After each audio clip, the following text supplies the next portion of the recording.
All right, let's talk about Game 6 between the Dallas Stars and the St. Louis Blues. This was a Sunday game here. St. Louis wins this one 4-1, and the series is now even with 3 games apiece, obviously. Now, some notes before we get started here. Since January 7th, when St. Louis started going on a roll, it has not lost more than 2 in a row, and that includes the postseason. Not only that, but this 4-1 win by the Blues is their first win with by more than 1 goal in the postseason so far. Yeah, I thought that was interesting. Yeah.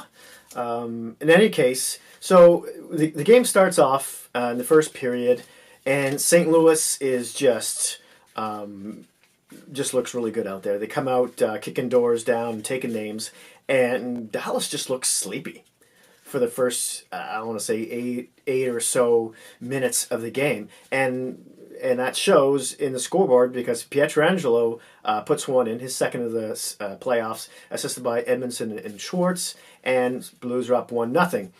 But then something happens. You know, the Stars slowly start to take over this game after the 10-minute mark, and they look more like the Stars of the past 2 games. They just look dominant. Klinsberg and Heiskanen just take over this game, and St. Louis doesn't have an answer for them. They're transitioning the puck really well. They're jumping in when they need to offensively and getting back in time to back check. They just look amazing out there. Not to mention Lindell, who's defensively has been a monster, and not just that, but he's even better on the penalty kill because there was like 6 penalties in the first period alone, and that's where Dallas gets his first goal. Seguin gets his 4th of the playoffs on the power play, assisted by Zuccarello and Benn. Just a beautiful pass by Zuccarello, who seems to be such a great playmaker. For those of you who didn't know that already, and he just puts the puck right on the Seguin's stick, who's in the slot, and it's in. Bennington didn't have much chance on that one. And we go into the first intermission, and I'm watching, was it NBC, with Keith Jones and Patrick Sharp are there chatting about the game. And they say much of the same thing. And they expect Dallas to take over the rest of the game because this is how the last half of that period was more like how they played in the last 2 wins that they had against the Blues. So we get into the second here, and it's more of the same thing. Dallas is just dominating this game, and then something happens. And then all of a sudden on a bad... It wasn't a horrible line change, but a bad line change by the Stars, which the Blues take advantage of. They're very aware of it, and Sundqvist just finds Perron in the slot. Perron's got a Dallas player just glued to him, but he still manages to get that puck in. Can't really blame that too much on Bishop. He was depending on his defenseman or whoever that was to help him out, and it's 2-1 St. Louis, and you're like, what? This game does not.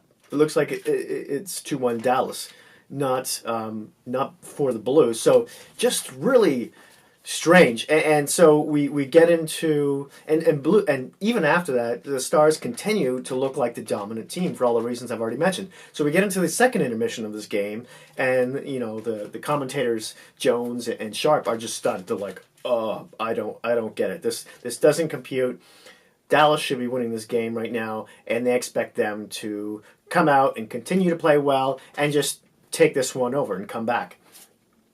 And they remind them of the importance of winning Game 6 when you have the chance to do it, especially at home because this is in Dallas. So we get into the third period, and things get even stranger, even more bizarre, because although Dallas is looking good, St. Louis is starting to play a bit better. And then all of a sudden, Parienko takes a hard slap shot that from the blue line that just smacks Bishop right in the collarbone area, kind of, I want to say, somewhere between the pads and in his neck, and he just goes down like a ton of bricks. He's turning over. He's definitely in pain, but the play isn't called dead. And they talked about this in the rule book, but it's because The rebound goes to another Blues player, which is Sundqvist, which is Steen. Steen gets the rebound, puts it onto Schwartz's stick, who puts it in the net. So St. Louis is up 3-1. Everyone's stunned. The crowd's freaking out because they're mad at the referee because he didn't blow the whistle because Bishop went down and was hurt. But apparently those are the rules. If Dallas had touched the puck right after Bishop had went down, the referees would have called the play. But the only way they can blow the whistle is if Dallas touches it first and or Bishop loses his mask. And neither of those things happened, so they didn't call it. And be it right or wrong, those were the rules. And it's 3-1 St. Louis. And people are like, what? I just couldn't believe it. It was just wacko land. And you're like, okay, well...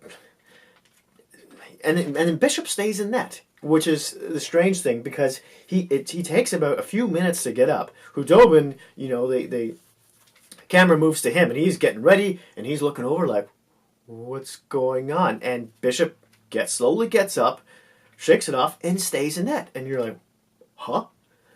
So I guess it was just a really hard stinger. It couldn't have broke his collarbone because he would have known. I haven't broken mine, but, maybe you have. I know friends who have, and when you break your collarbone. So anyways, he stays in net, and not even a minute later, St. Louis gets a breakaway, and I'm speaking specifically of Belay, who hasn't played.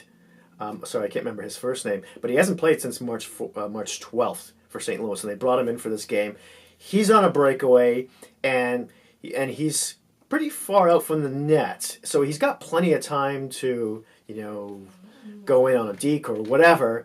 And just as he gets to the top of the circle, he winds up for a slap shot, and everyone's thinking, okay, it's a little fake or something. No, he takes a slap shot, and it goes.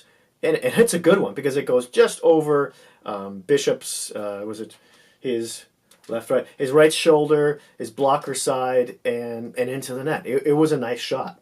But everyone's like stunned now. It's now 4-1 St. Louis. That one was assisted by Riley. And Bishop is pulled after that one. And he doesn't go to where because in Dallas... The second goalies, the backup goalies, don't sit with the team. They have to sit separately between the glass, which is where Pierre Maguire, who commentates on the game, sits. And he doesn't go there. He just goes straight down to the locker room, and he disappears for the rest of the game. So we're waiting to see what's happening with him, what's going on with that. Is he going to be available for Game 7 or not? Khudobin comes in. Doesn't let another goal in, but then Radulov takes kind of a dumb penalty, I want to say. Is it a high stick? And complains all the way to the box. Or was it? No, it was a holding the stick. Yeah, it was a holding the stick. And it seemed a pretty obvious one. And that was it, because St. Louis, they weren't really trying to score. Yeah, they had maybe one or two shots on that, if that. I think maybe just one. They were just trying to play keep away. And run out the clock, and there you have it. And everyone's like, what did I just watch?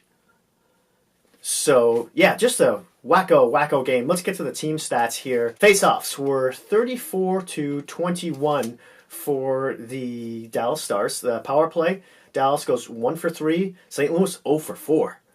What's with that power play, St. Louis?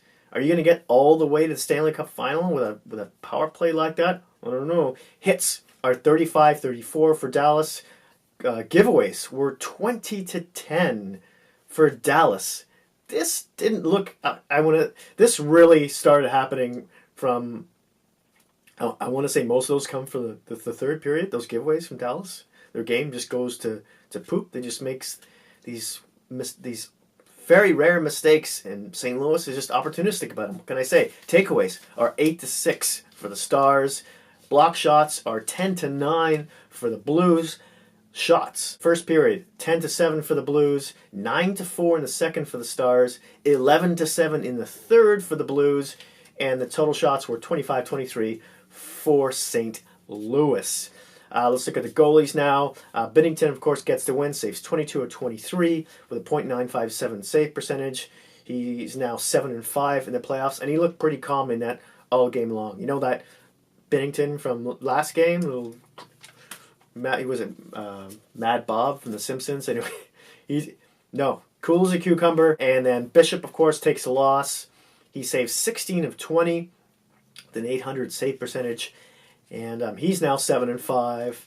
Let's talk about 3 stars. Number 1 was Jaden Schwartz. Now, he had 1 goal, 1 assist. He's a +2 and 16.56 of ice time in this one. And another little note, during the regular season, Jaden Schwartz had 11 goals in 69 games.